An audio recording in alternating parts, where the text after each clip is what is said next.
Welcome back to the fifth installment. Very happy to have you all back again. Just making sure everybody is going on their projects. We have Dan over here working the Flex 3401. Speaking of that, I'm going to show you a few more polishers as we move on today. Junior is out working on the Porsche, and he also has a C5 lined up for later in the day, so his schedule is busy. That gives me time to hop back on the Mercedes here. We have the driver's side to go. We're going to fly through that. We'll be through it quickly, and we'll be almost finished with the cutting and the finishing. I'm going to start with the 3401 myself. Now, how does this compare to a rotary? For those of you just getting into this, just starting to maybe take care of your own car or expanding services beyond basic cleanings, you're not sure what polisher to get. I've showed you the rotary, how quick it cuts in just 2 passes, a crisscross pattern. I want to show you the 3401 here. This is in between the rotary and a long throw polisher. It's like the stepping stone.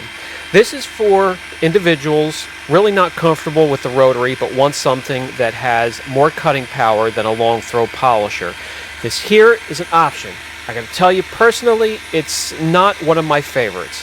I have one and I use it, but not very often. I don't favor it. It does spin counterclockwise to the other polishers, and if you don't have muscle memory using the machine every day like some do, it will give you a little bit of a hard time. You will or could be exhausted after a full day's work using the 3401. If you're used to it and you have been using it for quite some time, that's not going to bother you anymore, and it is a great option instead of a rotary polisher. I would urge for you guys to buy a rotary, whatever you're comfortable spending on a rotary. Get some junk panels from a body shop. They're more than happy to help you if you tell them what it's for, and maybe even ask them for different makes and models of parts and panels to work on, maybe GM, some Asian, some German, so you can have different types of clears to work on. They're going to be impressed, and they're going to help you out, and they're going to be quite happy to get rid of some of those panels. Set up some horses, practice on them, get used to that rotary, get the cutting done, get to the finishing. You can use the rotary to finish, as I have showed you in a previous video. Or you could step down to a short throw polisher or a finish polisher or an entry level polisher and find abrasives and a soft pad and finish up. The 3401 is a force rotation polisher, and what that means is there's force rotation just like a rotary. However, it does oscillate as well, just like a dual action polisher. So you're supposed to be getting the best of both worlds. We're going to use the 3401 in this section right here, and then when we get back to the door, I'll grab a long throw polisher and we'll do just as many passes, spend just as much time on a little section, and we'll see if does it correct more, or does that force rotation 3401 get more work done quicker.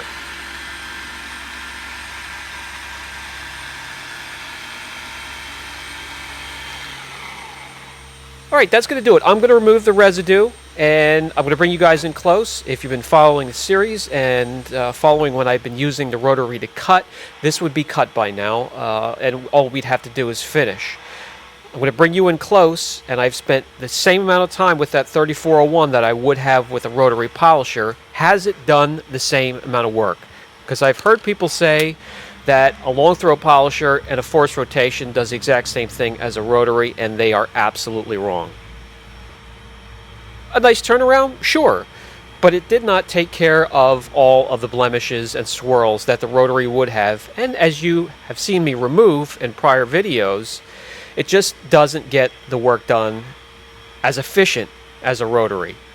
A little bit more efficient than a long throw polisher? Sure, and we're going to see that in a few short seconds. So I'm going to have to go back over this area a second time to get all of those imperfections out of there. Had I used a rotary, it would have been done in 1 or 2 passes.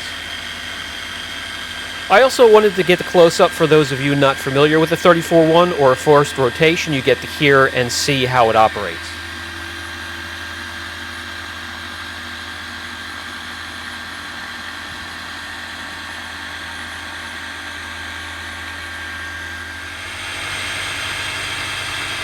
Force rotation, yes, but the throw is short, 8mm, and that's equal to an entry-level polisher. If you're not used to the unit, tilt it one way or another, or even hold it flat, and it could fight you depending on the curvature of the panel you're working on.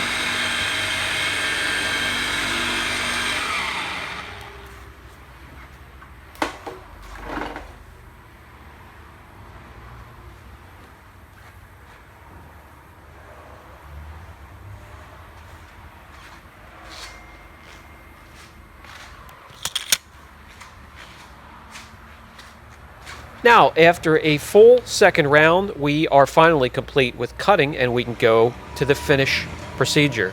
I'm going to finish up with this fender. We could jump over to the driver's side door and grab yet another polisher.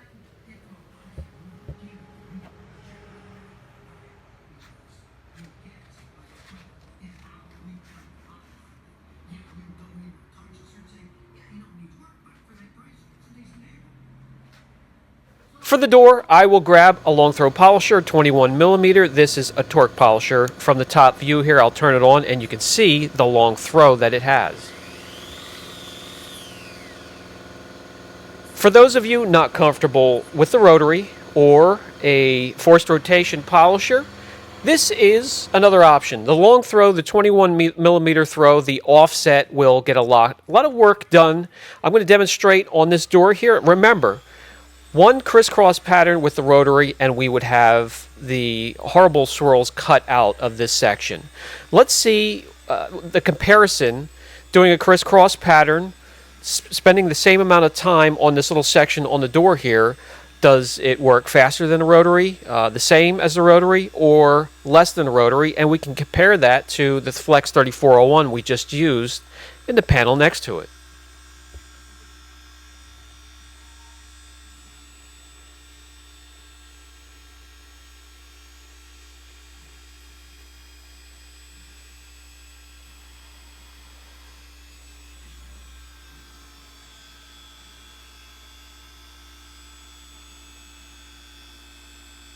By the way, this is a Lake Country microfiber cutting pad attached to this, 6-inch, and it's the exact same pad that was on the 3401.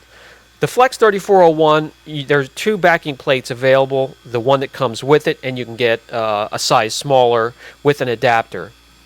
This unit here comes with a 6-inch backing plate, but you could put a 5-inch backing plate, and the counterbalance will still keep it smooth. However, it's a lot smoother if you keep that 6-inch backing plate on there and just use it for larger panels. That longer throw, you're not going to use it in tight areas.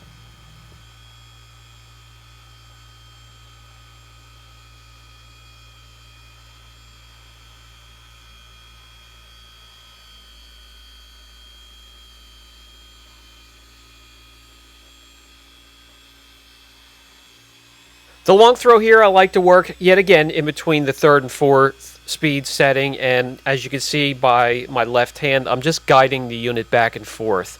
Not a ton of pressure, just a little bit of pressure applied by my thumb.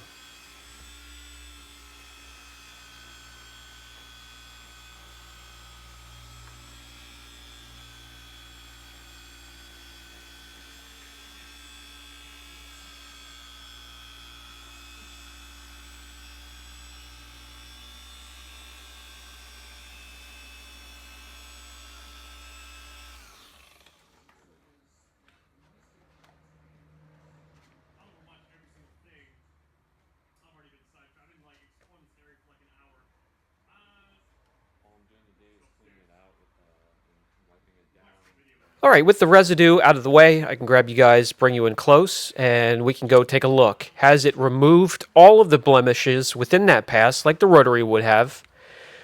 No. A huge turnaround? Yeah, absolutely. But we have a deep scratch to take care of now that we have some of that junk out of the way. But it has left a lot of swirling behind and hazing.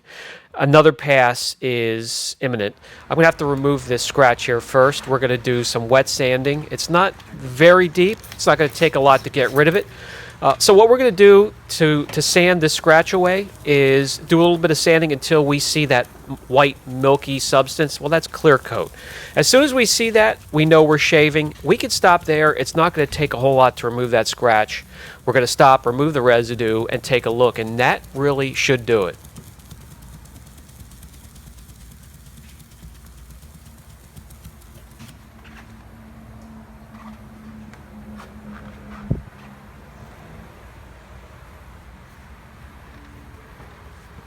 All right, that was deep enough to remove the scratch, and the scratches that we made to remove the larger scratch with the wet sanding will remove quickly with the next pass.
As I get you in close, you'll see the horrible area there, and we are now good to go. That scratch is completely gone. So are the rest of the swirls and scratches. So just to go over it, the 21 millimeter throw did the exact same work as the forced rotation with the shorter throw, but those two do less work than the rotary. I hope this is helping you. Let's get back to this rear quarter panel here, and we're going to get an entry-level polisher in the picture here. This is the 6-inch random orbital from Griot's Garage. This only has an 8 millimeter throw, just like the Flex 3401. Shorter throw. A lot less power to keep some of you guys out of trouble that are just getting into this, that are not used to a polisher.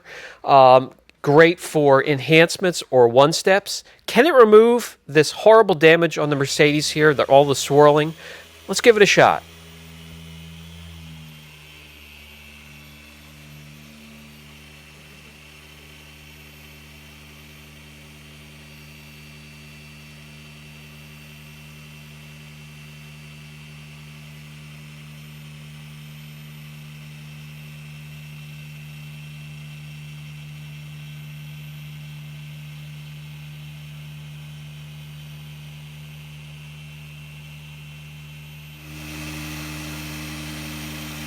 All right, let's get you a close shot so you can see and hear the unit in action, see this shorter throw, hear the polisher itself. Not a lot of vibration.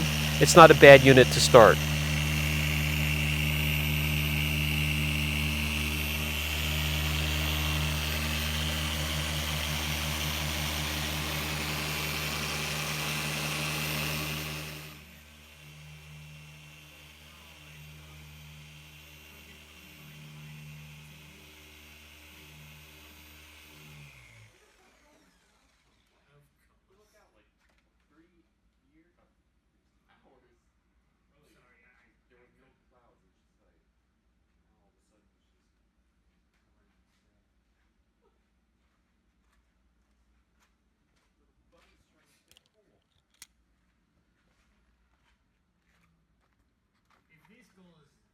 And as you'll be able to see here in a second or two, this is the bad portion of the quarter panel as we come forward to the corrected area. Still a ton of scratches and swirls remain. This polisher here should stay and be used for enhancements or one-steps. I went ahead and finished the quarter panel, and that does complete the correction. So we have everything cut. We have everything finished. This is what it looks like so far. It is very dirty now. The next thing we're going to do is pull it outside and give it a good bath. It needs a good bath. We need to bring it back in then and use an IP solution. If you guys are enjoying the series and are learning a thing or two, subscribe, share, hit the like button, hit that notification bell. It'll let you guys know when there's fresh content, so smack that bell, and I'll catch you guys in the next video.